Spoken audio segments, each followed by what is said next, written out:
Hello friends, welcome back to our YouTube channel. मैं प्रेम भाटिया आपका स्वागत करता हूं और आज का वीडियो है आरबीसी काउंट, जो कि हीमोसाइटोमेट्री के अंतर्गत किया जाता है। हीमोसाइटोमेट्री अर्थात ब्लड सेल का मैन्युअली तरीके से वेट माउंट द्वारा क्वांटिटेटिव मेजरमेंट किया जाता है। हीमोसाइटोमेट्री का अर्थ है कि ब्लड सेल मेजरमेंट। इसका प्रिंसिपल एक सामान्य सिद्धांत पर कार्य करता है कि आप कोई भी एंटीकोगुलेंट ब्लड को एक निश्चित रेल्यूशन में मिलाकर उसको एक चैम्बर होता है जिसको बोलते हैं न्यू बार काउंटिंग चैम्बर, उस पर रख के कवर स्लिप रख के उसमें आप सेल को काउंट करेंगे और उसमें जो भी आपको सेल प्राप्त होती है उसको एक फार्मूले में रखकर आप इसका रिजल्ट प्राप्त कर सकते हैं। इसमें आप कोई भी सेल काउंट कर सकते हैं। तो इसी के अंतर्गत हम आरबीसी काउंट करेंगे। तो इसमें जो आप सैंपल यूज में लेंगे वो कोई भी एंटीकोगुलेंट ब्लड ले सकते हैं, ईडीटी या कोई भी ब्लड ले सकते हैं। आप कैपिलरी ब्लड फिंगर प्रिंक से या फिर स्किन पंक्चर द्वारा ले सकते हैं। और हमारा जो रीजेंट काम में आने वाला है वो है आरबीसी डाइल्यूटिंग फ्लूइड। इसमें कई प्रकार के आरबीसी डाइल्यूटिंग फ्लूइड काम में आते हैं, जैसे जो फर्स्ट है फॉर्मल सिट्रेट सॉल्यूशन। इसमें जो कंपोजिशन होता है वो ट्राइसोडियम सिट्रेट, डिस्टिल वाटर और फॉर्मलिन। ट्राइसोडियम सिट्रेट एक तरह का एंटीकोगुलेंट है। अगर आप कैपिलरी ब्लड लेते हैं तो आपका जो सैंपल है उसको क्लॉट नहीं होने देता है। और फॉर्मलिन आपके जो सेल्स है उसको फिक्स करेंगे और कोई एंटी बैक्टीरियल और कोई एंटीफंगल के रूप में कार्य करता है। दूसरा जो फ्लूइड है डाइल्यूटिंग फ्लूइड वो है हेमन्स फ्लूइड, जिसमें सोडियम क्लोराइड होता है 0.5 ग्राम, सोडियम सल्फेट होता है 2.5 ग्राम, मर्क्यूरी क्लोराइड होता है 0.25 ग्राम और डिस्टिल वाटर होता है 100 ml। तो कोई भी आप आरबीसी डाइल्यूटिंग फ्लूइड का उपयोग कर सकते हैं। तो आरबीसी डाइल्यूटिंग फ्लूइड में हमारे जो इक्विपमेंट काम में आने वाले हैं वो है improved Neubauer counting chamber, microscope, RBC diluting fluid और आरबीसी थ्रोम्बोपिपेट, जो कि जिसमें एक बल्ब बना हुआ होता है। इसका प्रिंसिपल यही होता है कि आप जो भी ब्लड लेंगे उसको 200 गुना डाइल्यूट किया जाएगा आरबीसी डाइल्यूटिंग फ्लूइड से और उसको आप 40x पे उसको सेल को काउंटिंग करेंगे न्यू बार काउंटिंग चैम्बर में। इसमें आप जो भी सेल काउंटिंग करेंगे उसको फॉर्मूले में पुट करके आप जो रिजल्ट प्राप्त करेंगे वो पर क्यूबिक mm है, जिसको माइक्रोलीटर भी कहते हैं, उसमें आपको रिजल्ट प्राप्त होगा। तो अब हम चलते हैं प्रोसीजर पे। तो अब प्रोसीजर पे चलने से पहले अगर आपको वीडियो पसंद आए तो लाइक कर लीजिएगा, चैनल पे पहली बार है तो सब्सक्राइब करके बेल आइकन दबा लीजिएगा और फ्रेंड के साथ शेयर भी कीजिएगा ताकि उनको भी फ़ायदा मिल सके।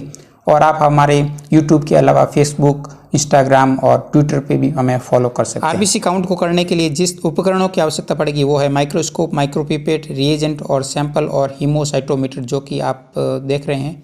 तो हीमोसाइटोमीटर में काफ़ी सारी चीज़ें होती है, उसको हम देख लेते हैं। तो हीमोसाइटोमीटर में हमें मिलेगी एक तो आरबीसी पिपेट और एक है डब्ल्यूबीसी पिपेट, न्यू बार चैम्बर और कवर स्लिप। तो डब्ल्यूबीसी पिपेट में जो 0.5 तक मार्किंग होती है, फिर 1 तक मार्किंग है और फिर अंत में 11 तक मार्किंग है।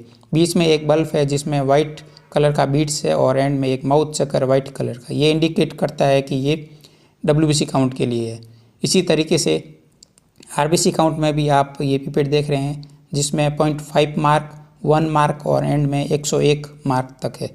तो बीच में जो बीट्स देख रहे हैं वो है रेड कलर का बीट्स है और रेड कलर का ही माउथ चक्कर है। ये इंडिकेट करता है कि ये आरबीसी पिपेट है और इसमें जो डाइल्यूशन प्राप्त होगा वो 200 का डाइल्यूशन प्राप्त होगा और डब्ल्यूबीसी पिपेट में आपको 20 का डाइल्यूशन प्राप्त होगा। ठीक है, तो ये डाइल्यूशन इसमें आपको अलग से करने की ज़रूरत नहीं पड़ेगी। अगर आप इसका यूज़ ले रहे हैं तो आपको ये इसमें वही डाइल्यूशन मिलेगा। इसके बाद ये है काउंटिंग चैम्बर, न्यू बार काउंटिंग चैम्बर, जिसमें आप इस सेल को काउंट करेंगे। ये एक प्रकार की ग्लास की स्लाइड होती है जिस पे चैम्बर बने होते हैं जो कि केमिकल कोटिंग होती है। तो इसको आप जब साफ़ करेंगे तो किसी केमिकल का यूज़ में नहीं लेना है, डिस्टिल वाटर से साफ़ करके टिश्यू पेपर से आप इसको सोक करा सकते हैं। और कवर स्लिप इसमें जो ऑर्डिनरी हम यूज़ में लेते हैं इससे थोड़ी मोटी कवर ग्लास है। आरबीसी डाइल्यूशन फ्लूइड है तो इसको हम एक अलग कांच के ट्यूब में ले लेते हैं ताकि जब हम सैंपल कलेक्ट कर रहे होते हैं तो इसमें मिक्सिंग ना हो और कंटामिनेशन नहीं हो पाए। ठीक है, तो इसको अलग ट्यूब में ले लेंगे और उसके बाद हम टेस्ट करेंगे। तो हम जो इसका ब्लड लिया है वो है एक ईडीटी ब्लड, इसको हम आरबीसी पिपेट के द्वारा ले लेंगे। तो ये इस पिपेट के द्वारा आपको माउथ से सक करना पड़ेगा। तो हमें जो सैंपल लेना है वो 0.5 मार्क तक सैंपल लेना है और उसके बाद जो डाइल्यूटिंग फ्लूइड है उसको लेना है। तो आप जो एक्स्ट्रा ब्लड है उसको रुई या कॉटन की सहायता से इसको साफ करके जो एक्स्ट्रा ब्लड है उसको निकाल सकते हैं और 0.5 मार्क तक रखना है। उसके बाद जो डाइल्यूटिंग फ्लूइड है उसको सक कराना है। 0.5 के बाद जो 101 मार्क है वहाँ तक आपको डाइल्यूटिंग फ्लूइड लेना है। तो डाइल्यूटिंग फ्लूइड लेते समय आपको ये ध्यान रखना है। उसी तरीके से अगर आपको माउथ से सक नहीं कराना है तो एक रबड़ बल्ब का उपयोग ले सकते हैं, जिसकी सहायता से आपको माउथ से सक नहीं करना पड़ेगा और आसानी से आप सैंपल कलेक्ट कर पाएंगे।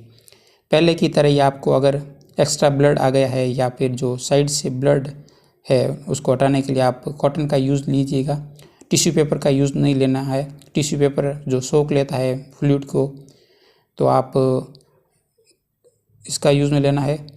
अब उसको आप जो डाइल्यूटिंग फ्लूइड है उसको आप आगे बढ़ सकते हैं 101 मार्क तक। इसमें आप देख रहे हैं यहाँ ऐसे आप जो बबल्स नहीं आना चाहिए, बिल्कुल बिना बबल्स फ्री होना चाहिए 101 मार्क तक, ठीक है।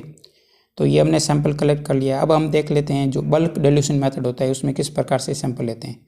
तो इसमें आपको 3.98 माइक्रोलीटर सैंपल लेना है, ml ब्लड लेना है। तो 1, 2 और 3 ml प्लस 398 माइक्रोलीटर, ठीक है। तो ये हमारा 3 ml हो गया। अब हम लेते हैं इसको 98 कर लेते हैं, ठीक है, 980। तो 3.980 माइक्रोलीटर आपको सैंपल लेना है, डाइल्यूटिंग फ्लूइड लेना है और आपका सैंपल वहीं रहेगा 20 माइक्रोलीटर।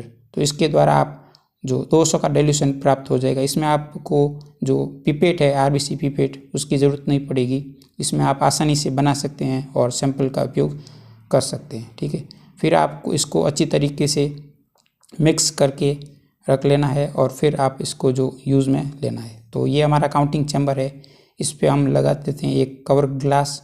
इसके कवर ग्लास की मोटाई थोड़ी अधिक है, मतलब जो इसमें दिया गया है वो सेम ही है।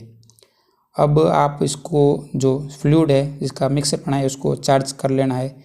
चार्ज करते समय ध्यान रखें कि ओवर चार्ज नहीं होना चाहिए, अर्थात आपका जो फ्लूइड है वो बैग के आगे जो नाली दिखाई दे रही है उसमें नहीं आना चाहिए और इतना कम फ्लूइड भी नहीं होना चाहिए कि आपका जो चैम्बर है उसको कवर ही न कर पाएँ। तो इसको कवर करके आप 10x पे देखेंगे। माइक्रोस्कोपी में 10x पावर का केवल इसलिए उपयोग में लिया जाता है कि जो हमारी RBC है वो सही तरीके से फैली हुई है या नहीं है ये देखने के लिए।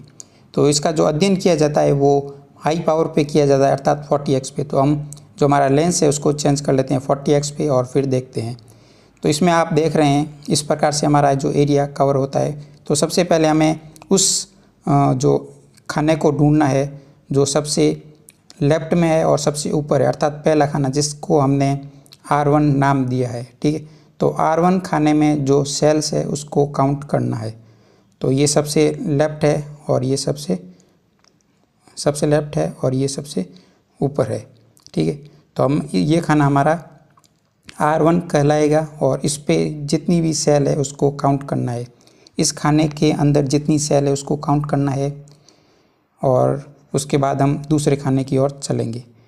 तो ये हमारा खाना 1 है, 25 में से पहला खाना है, ठीक है। इसमें आप सेल को काउंट करना है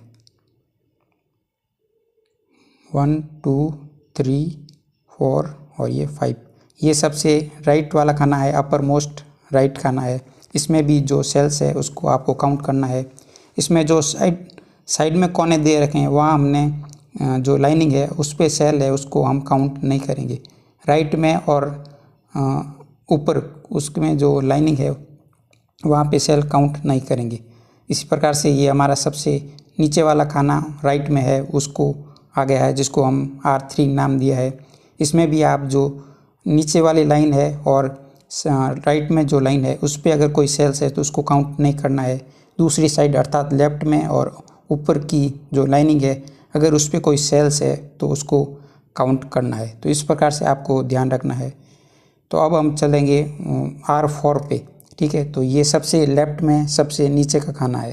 तो इसमें भी जितनी जो सेल्स है उसको काउंट करना है। काउंट करने के लिए इस प्रकार से आप नहीं काउंट कर पाएंगे, या तो आप वीडियो को पॉज कर लीजिएगा या फिर इसका स्क्रीनशॉट लेके आप हमारे जो रिज़ल्ट है उसका मिलान कर सकते हैं कि आपने सेल को सही काउंट किया या फिर नहीं किया है। अब हमारा एक खाना बचता है बीच वाला 1, 2 और 3। फिर अब हम चलना है राइट में वहाँ भी 3 होना चाहिए, 1 2 और ये 3। ये हमारा बिल्कुल मिडिल वाला खाना है जिसको हमने R5 नाम दिया है। इसमें भी हमारी जो सेल्स है उसको काउंट करना है। इसमें हमें जो लाइनिंग छोड़नी है जिस पे सेल काउंट नहीं करनी है वो है राइट वाला और नीचे वाला खाना। इस पे अगर कोई सेल्स है तो उसको काउंट नहीं करना है। लेफ्ट वाली और ऊपर वाली जो लाइनिंग है अगर उस पर कोई सेल्स है तो काउंट करनी है। तो इस प्रकार से आप सेल को काउंट कीजिएगा और अपने जो रिज़ल्ट है, मेरा रिज़ल्ट, उस पर मिलान करिएगा। तो सेल्स को हमने काउंट कर लिया है। अब हम इसकी कैलकुलेशन को देख लेते हैं। तो कैलकुलेशन में हमारा जो फॉर्मूला रहेगा, number of cells counted into dilution upon area count into depth of fluid. तो इसमें हमें ये जो वैल्यू है पहले वो रख लेते हैं। तो नंबर ऑफ सेल्स को अभी हम छोड़ देते हैं और जो डाइल्यूशन रहा हमारा वो रहा 200 का डाइल्यूशन था, आप कैसे भी बना सकते हैं। और इसमें एरिया काउंट कितना किया, हमारा जो एक मिडिल वाला चैम्बर था उसमें टोटल 25 खाने थे, उसमें से हमें 5 खाने में जितनी सेल्स है उसको काउंट किया है। तो हमारा जो एरिया काउंट हो गया 25 में से 5 को काउंट किया है। डेप्थ ऑफ फ्लूइड थी वो फिक्स होती है 0.1 mm होती है, ठीक है। उसमें आप चैम्बर पे भी देख सकते हैं। और जो कवर स्लिप और जो हमारा काउंटिंग चैम्बर है उसके बीच जो फ्लूइड था उसकी मोटाई 0.1 mm में। तो अगर इसको हम थोड़ा सॉल्यूशन करें तो 5 कट जाएगा 25 से, तो 5 बार, ठीक है।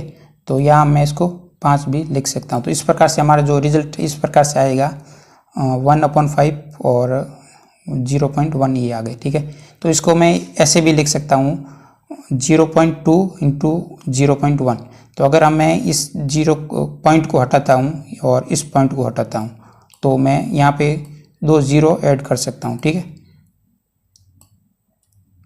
तो ये 2 0 ऐड हो गए, ठीक है। तो ये 2 इंटू 1 हो गया 2 और ये 2 हम इससे कट गया। तो हमारा जो रिजल्ट आ जाएगा n इंटू 10,000। अगर हमारी जो सेल्स काउंट थी उसको हम 10,000 से गुना करेंगे तो हमारा नंबर ऑफ RBC काउंट प्राप्त हो जाएगा। अगर किसी पेशेंट में पॉलीसाइथीमिया होता है तब आपको डाइल्यूशन है उसको थोड़ा बढ़ाना पड़ेगा। तो इसके लिए आपको जो 5.98 ml डाइल्यूटिंग फ्लूइड लेना पड़ेगा और 0.2 ml ब्लड लेना पड़ेगा और फिर उसका जो डाइल्यूशन फैक्टर आपका मिल जाएगा 300 गुना का, ठीक है। तो जहाँ आप डाइल्यूशन हमने 200 लिखा था वहाँ आपको 300 लिखना पड़ेगा। इसी प्रकार किसी में एनीमिया होता है तब आपको इसको डाइल्यूशन को थोड़ा कम करना पड़ेगा। तो इसमें आप 100 का डाइल्यूशन प्राप्त करने के लिए 1.98 ml डाइल्यूटिंग फ्लूइड लेंगे और 0.2 ml ब्लड लेंगे। तो इस प्रकार से आप डाइल्यूशन को चेंज कर सकते हैं अपनी सुविधा के अनुसार। तो अब हमने जो सेल काउंट की थी उसका कैलकुलेशन देख लेते हैं। तो हमारा इस प्रकार का चैम्बर था जिसमें हमने काउंट किए थे R1, R2, R3, R4 और R5। तो इसमें हमारा ये फॉर्मूला है जिसमें हमें सेल्स को काउंट करना है। तो हमने जो सेल्स काउंट की थी वो इस प्रकार से हैं। R1 थी 120, R2 थी 105, R3 109, R4 112 और R5 107। अगर हम इसको जोड़ते हैं तो हमारा रिजल्ट आ जाएगा 553, ठीक है, सेल्स हमने टोटल काउंट की थी। इसको हम इसमें अगर फॉर्मूले में रखें तो अर्थात इसको हमने 10,000 से मल्टीप्लाई करना है। तो हमारा जो फाइनल रिजल्ट आ जाएगा वो आ जाएगा 5.53 मिलियन पर क्यूबिक mm ये सेल्स होगी। तो इसमें आप देखते हैं कि अगर यहाँ आप अगर 9 की जगह 10 कर लेते हैं तो आपका यहाँ जो सीधा फ़र्क आ जाएगा यहाँ 4 आ जाएगा, ठीक है। तो इसमें आपको सीधा 10,000 का फ़र्क आ जाएगा अगर आप एक सेल को भी काउंटिंग में गड़बड़ी करते हैं तो, ठीक है। तो इसमें आपको ध्यान से काउंट करना है। तो अब हम RBC काउंट की नॉर्मल वैल्यू देख लेते हैं। नॉर्मल काउंट अगर मेल में बात करें तो 4.5 से लेके 6 मिलियन पर क्यूबिक mm नॉर्मल काउंट होता है। तो इसको आप इस प्रकार से भी लिख सकते हैं। इसी प्रकार आप फीमेल में भी जो नॉर्मल काउंट होती है वो 4.0 से 4.5 मिलियन पर क्यूबिक mm RBC काउंट होता है, जिसको आप इस प्रकार से भी लिख सकते हैं। हम पर क्यूबिक mm की जगह आप माइक्रो लीटर का भी उपयोग कर सकते हैं, ठीक है। तो अगर किसी में RBC काउंट लो होता है तो या फिर किसी का हाई आता है तो वो किस कंडीशन में देखा जाता है। अगर किसी की RBC काउंट हाई आता है तो वो देखा जाता है हीमो कॉन्सेंट्रेशन में, क्रोनिक हार्ट डिजीज़ में, एम्फीसीमा और पॉलीसाइथीमिया में RBC काउंट हाई होता है। और RBC काउंट लो किस में होता है वो देखा जाता है ओल्ड एज में। अगर किसी की एज ज़्यादा है तो RBC काउंट लो आता है। उसी प्रकार से प्रेगनेंसी और एनीमिया में काउंट होता है वो लो देखने को मिलता है। आई होप आपको वीडियो पसंद आया होगा। तो वीडियो पसंद आया है तो हमारे चैनल पे बने रहिएगा। इसी प्रकार से आपको वीडियो मिलते रहेंगे। तो चलिए मिलते हैं एक फ्यूचर वीडियो में, तब तक के लिए bye bye, thank you very much.